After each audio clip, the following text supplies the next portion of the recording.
probably going to play some sort of video game the rest of whatever life I have left. 1.7 billion were there for his birth. 220 countries tuned in for his first step. An entire human life recorded on an intricate network of hidden cameras and broadcast live 7 days a week to an audience around the globe. This is a Breaking Banquet video. I'm getting old. Dude, I got tons of mods. This is something I've fought with myself a long time now. Every time I want to ever get back into like creating videos and creating mainstream videos, the problem I run into is I want to teach, because that's what got me there where I'm at in the first place, like teaching people how to play Call of Duty. Everybody knows how to play Call of Duty nowadays. There's no need to teach. Well, there is, but the market is very, very small.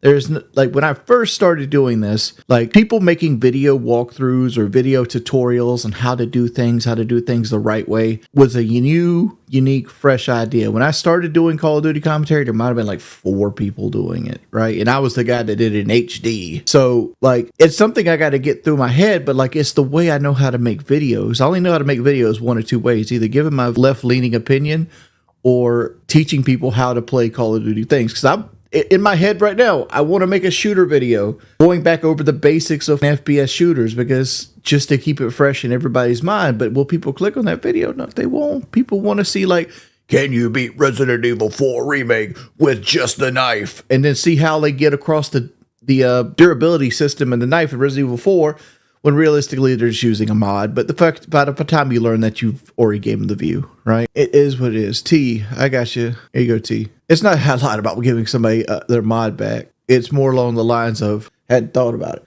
I was like a 4KD player in Black Ops 3. Black Ops 3, in my opinion, is the best Call of Duty. At the end of it, like I was a 3.23 overall, but like by the end of Black Ops 3, you could break it down to like your weekly KD or your weekly score per minute and stuff like that. I was averaging 4.5, 4.6 KD every week. Like, if you ever asked me like what my peak in shooters were, it was either this point, Black Ops 3, or current. Like, I can do a fucking video essay on what they need to do to make Call of Duty good again.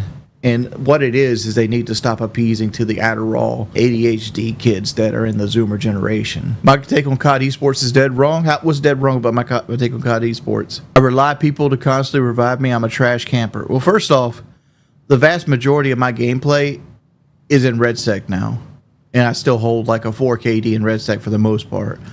And second off, I don't really play with anybody anymore in Battlefield. Like, all those games you see me play, those were all solo.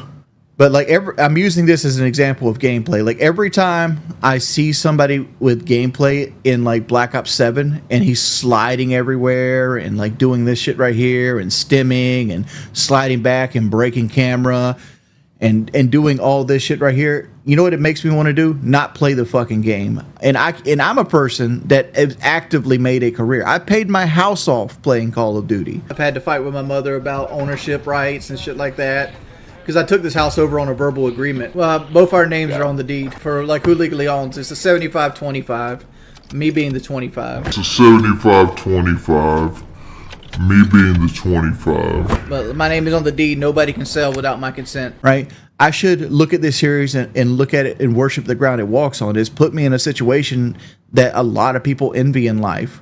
I don't personally do it, but like for the most part, like a lot of people look at it as like, oh, and Call of Duty allowed me to do that. But when I watch these Call of Duty gameplays, I look at it and I'm like, dog, I don't ever want to play this shit. Right? Like, I don't like the slide mechanic and the fact that they actively slide while doing it and all this other shit. It's trash. They have outgrown your crowd wings. You need to step up and let it go. The problem is, saying I need to step up and let it go, I still play video games. You're looking at it as a boomeristic take, right? The take that you're looking at is like, okay, you've outgrown it. You no longer can play first baseman. Let the kids play Little League, right? But that's not true. Like, I come from like the very first generation of people where gaming was popular, right? Gaming was always a niche side object that nerds did.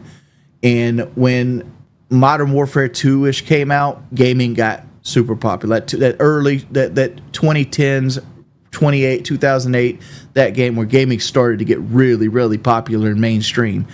And people are going to spend the rest of their generation playing video games, right? I'm sure a vast majority of you 20 years from now who in their 30s and 40s will probably still be playing a video game of some sort. It might not be a first-person shooter, but it will probably be like Fallout 5, maybe even Elder Scrolls 6. But regardless, I'm probably going to play some sort of video game with the rest of whatever life I have left. And I'm sure a lot of you guys as well, to say like, oh, this is a kid's hobby, let the kids play, it's kids' turn to play Call of Duty. That's just not fair. There's a lot more people like me than there is just like pandering to the kids, right? Like, because we live in a generation where like you're going to have people who are becoming first-time fathers wanting to share something that they thought they were good at when they were a kid, which would be Call of Duty. That's the renaissance of all this, right? And to have this super fast-paced, linear experience where like it's just sliding and sliding and sliding. And like, keep in mind, this guy, he two boxes like a motherfucker. Like he has an account that has negative KD, probably never got to kill in his fucking life, and he just constantly he'll every time you watch him stream, because he streams too, if you go watch him stream, he'll switch to like a transition screen, find a game with his bot computer, join off his bot computer, and then leave the bot computer, and then now he's in this lobby where people that can barely breathe on each other.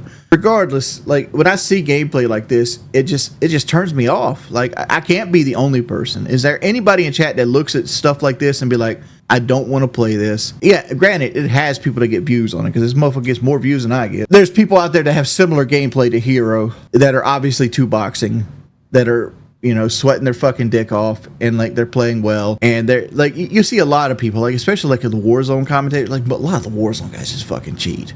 They just fucking cheat. I've been playing first-person shooters somewhat competitively for almost 2 decades now. I can usually spot a cheater first go all the time, and there's a lot of Warzone streamers that just fucking cheat. I sound like a hater? Hard 8 Gaming, dog, you're telling me I sound like a hater while you came in here and stated, only reason I got a 3 KD is because people revived me. Dog. It's not that I'm obsessed with KD. Like I understand that KD doesn't matter. It's like I've had that come to Jesus a decade ago, right? Like I want to do well. And I want to get big KD games, but at the same time, like I value winning over KD. That's why every time you see me, I'll always try to win over having a good game. SR16 donated $5. Said, what makes you an expert on this topic? The 18 years experience of playing Call of Duty for a living. I've played more Call of Duty and I've delivered food. Somebody stating something.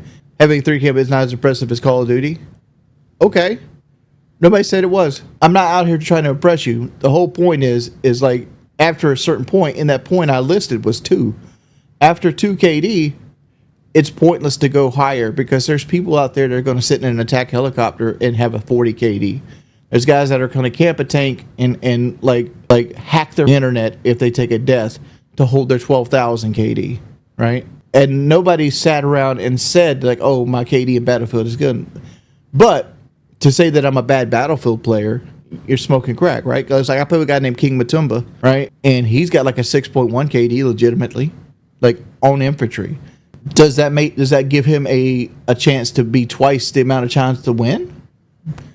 No, I capture flags. He doesn't. Well, leaderboard is irrelevant in some matches, right? Like for example, like TDM, and like, I don't know why I'm defending myself on this, but like TDM, all that matters in TDM is KD spread, right? You have 100 kills that you're allowed to give. You have 100 deaths that you're allowed to give away as a team, right? And if I go 16-1, I've given 1 death away. I've attributed 15 points to the win, and you're 30-25. You've attributed 5 points to the win. So you might be higher up on this leaderboard, right? But I've done more for the team. Like what accrues points doesn't always tell the entire story. Like even a rainbow, right? Even a rainbow. Person that sits around in drones and a person that goes in and that falls behind the drone and does call outs is going to have less score than the person fragging the person. Hard 8 times. There's not a video game on this planet you're better than me at. Broken record. What allegations? KD doesn't equal entertainment. Well, entertainment is based on each person, right? Why did I not 1v1 J Nasty in Modern Warfare 3? It got to the point of like who can hide the most pro players. It's like who can hide the most pro players on the fucking game. Like I was at the point where I was like paying for like an extra Xbox account for Scump to be on my team.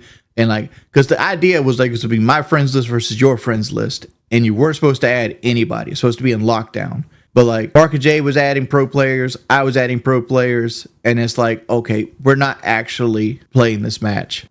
So I'm like, I'm just going to step out of this. This is not what I signed up for. Could I do it? Yes. Will I do it? No. I'm better at begging. You got me on that.